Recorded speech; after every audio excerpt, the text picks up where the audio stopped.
ሰላም ጤና ይስጥልኝ። የተወደዳችሁና የተከበራችሁ የአደይ ስታር ቤተሰቦች በያላችሁበት የዓለም ጫፍ ሰላም፣ ፍቅር፣ ጤና እየተመኘው ቪዲዮውን በላይክ ጀምሩት። ሳብስክራይብ፣ ኮመንት አትርሱ። ቤተሰቦች አመሰግናለሁ። ጋይስ የጃኒ አካውንቷ ባንድ ሆኗል። በጣም ነው የሚደብረው። አሁን የተነሳሁት ካልጋ በጣም ደብሮኛል። ምን እንደተፈጠረ አላውቅም። አይ ቲንክ ላይቭ ላይ ያለች ነው ባን የተደረገው እና ከዚህ በታች አካውንቷ ታግ አድርጌዋለሁ። ሁለተኛ ባክአፕ አካውንቷ ማለት ነው 700 ሺህ ምናምን ፎሎወር ነው ያለው። 1 ሚሊዮን ፎሎወር ብናደርሰው በጣም ደስ ይለኛል። 4 ፋሚሊ እወዳቸዋለሁ። ቴንክ ዩ ሶ ማች። እንግዲህ ለመፍታት እንሞክራለን። ደውዬ ነበረ እንግዲህ ወደ ስለ ቲክቶክ የሚያውቁ ሰዎች ደውዬ ነበረ ለመመለስ እንሞክራለን ብለውኛል። እሷም ያው በእርግጠኝነት ከነሱ ጋር እያወራች ነው ያለችው እና እስኪ እናያለን። ግን ለማንኛውም ባክአፕ አካውንቷ ፎሎ ማድረግ እንዳትረሱ። እወዳቸዋለሁ። ሰላም ጋይስ እንዴት ናችሁ? አላችሁ ወይ? አካውንቴ ባን ሆኗል። 2.7 ሚሊዮን ፎሎወር ያለው ባን አድርገውብኛል። ምንም አላጠፋሁም። ከ4 ቀን በፊት ግን ቪዲዮዎች እየጠፉ ነበረ። በብዛት ወደ 25 ቪዲዮ ምናምን እየጠፉ ነበረ እና ምንም ኮፒ ሊንክ አድርጉ አላልኳችሁም።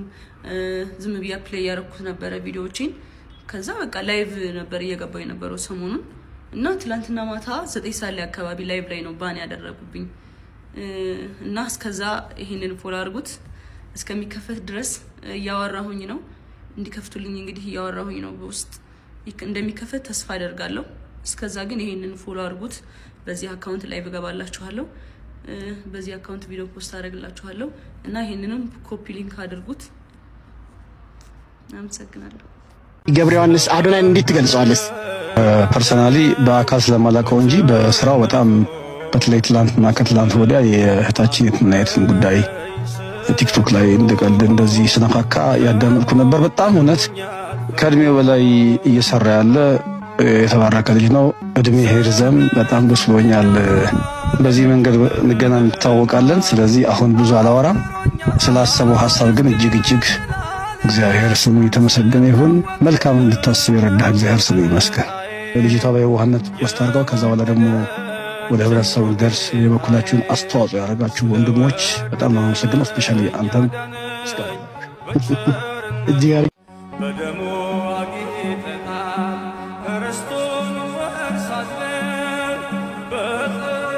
አንዳንደኛ ሳናስባቸው የምንልካቸው መልእክቶች ለአዶናይ በተለይ ፖዚቲቭ ከሆኑ ቀጥታ ይደርሳሉና በአዶናይ ስታንዳርድ በአዶናይ ደረጃ አሁን ባለበት ደረጃ ያለ ሰው የሰው ኮመንት የሰው ምክር ምናምን አይሰማም። ታውቃላችሁ፣ ኢጎውን ብቻ ነው የሚከተለውና አዶናይ ግን ይሰማል። በጣም በሚገርም ሁኔታ ብዙ ጊዜ አንዳንድ ሰዎች የሚሉትን እኔንም ጨምሮ መልእክት ስናስተላልፍ ያንን መልእክት ኢንዳይሬክትሊ ሲተገብረው እናያለን። ፖዚቲቭ ከሆነ ማለት ነውና ቤት አድርጎበታል። አሁን እኔ ትናንትና ቤት ይደረግበት ምናምን ስል ነበረ እና ደርሶትም ይሁን ከራሱም ብቻ አላቅም፣ ብቻ ቤት አድ ተደርጓል። በጣም ደስ ይላል። በጣም ነው ደስ የሚለው። ጠብቁ ብለህናል፣ እየጠበቅን ነው። አብዛኞቻችን እስላም፣ ክርስቲያኑ፣ ፕሮቴስታንቱ ሁሉም ኤክሳይትድ ሆኖ እየጠበቀ ነውና ይህንን ዘማሪያችንን ክርስቶስን ጨርቁን ይዞ ሳትምረኛ አለቅህም እንዳለው እኛም ይሄንን ዘማሪያችንን ሳናበለጽግ አንለቀውምና እጅግ በጣም እናመሰግናለን። እኔ በዚህ አመት ከተደሰትኳቸው ደስታዎች አንዱ ይሄ ነው። ይገርማቸዋልና ሌሎች ከዚህ በፊት ሶሻል ሚዲያ ላይ በጣም ተጽዕኖ ስትፈጥሩ የነበራችሁ ሰዎች አሁን እየወጣችሁ እንወድሃለን እንደዚህ ምናምን የምትሉ የነበራችሁ ሰዎች በጣም ብዙ አላችሁ። የኦርቶዶክስ እምነት ተከታዮችና አይቻቸዋለሁ። እዚህ ላይ በፎቶ ምናምን ማምጣት አልፈልግም እና በቃ በጣም ከልቤ ነው የምወድህ በቃ ምናምን እያላችሁ የነበራችሁ መውደድ ብቻው ምንም አይሰራም። በነገራችን ላይ ይሄ ሰውዬ ነገ ከነገ ወዲያ መኪና ቢገጨው ቱቦ ውስጥ ገብቶ የሆነ ነገር ቢሆን ምንም መውደድ ያንተ መውደድ ምንም አይጠቅመው እና በተግባር ሁላችንም መገኘት አለብን። አዶናይ እናመሰግናለን። መልካም ቀን። የቤተሰብ ፍቅር በጣም ወሳኝ። እንደ ጊዜ ምን ሆነ መሰለ ፋዘር እንደዚህ ያለኝ አንተ ተምረህ ሰው አትሆንም ማለት ተምረህ ሰው አትሆንም እና ወደፊት መሸከም ስለማይቀር እኛ ቤት አጠገብ ወንደሰን የሚባል ሰው አለ፣ ባለሀብት ነው እሱ። ቡካር አለው። ቡካር ታውቃለህ? የእህል መጋዘን ማለት ነው።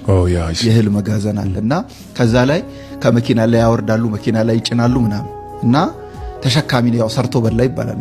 ተሸካሚ ነው የምትሆነውና እንዴት እንደሚሸከሙ ሂድና ብሎ ልኮኝ ቁጭ ብዬ አይ ነበር ማለት ነው።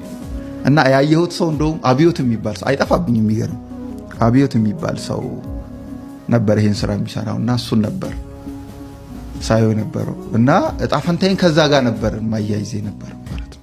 እና ጌታ ግን እንደዛ አላል።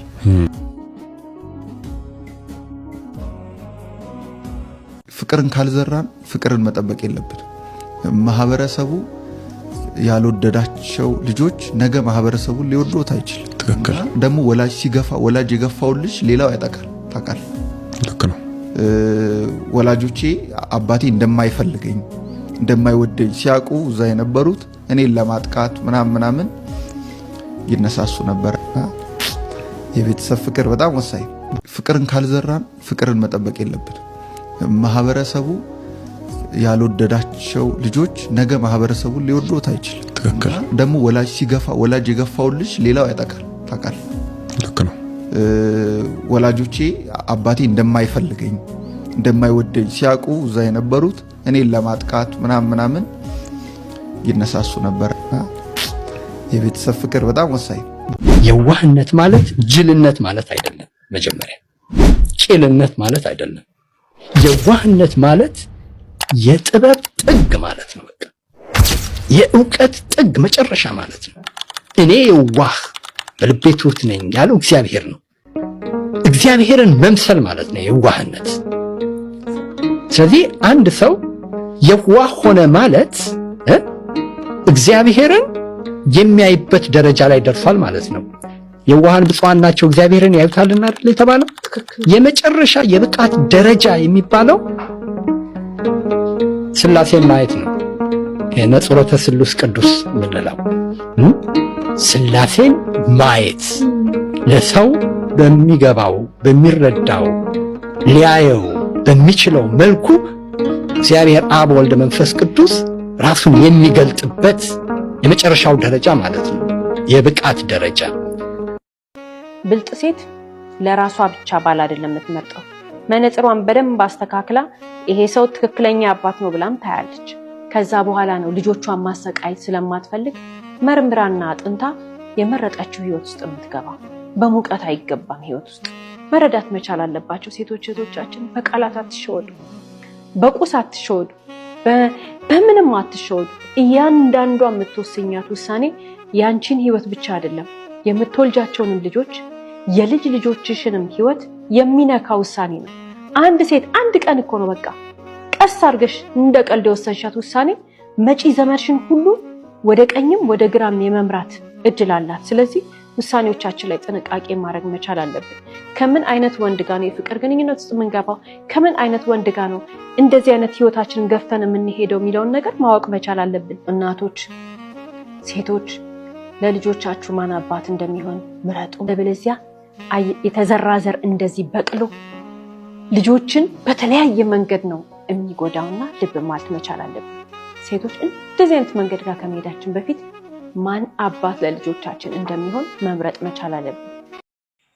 ቪዲዮዎቹን ይሄን ይመስሉ ነበር። ከወደዳችሁት ላይክ፣ ኮሜንት፣ ሳብስክራይብ አትርሱ። ቤተሰቦች አመሰግናለሁ። መልካም ቀን፣ መልካም ምሽት።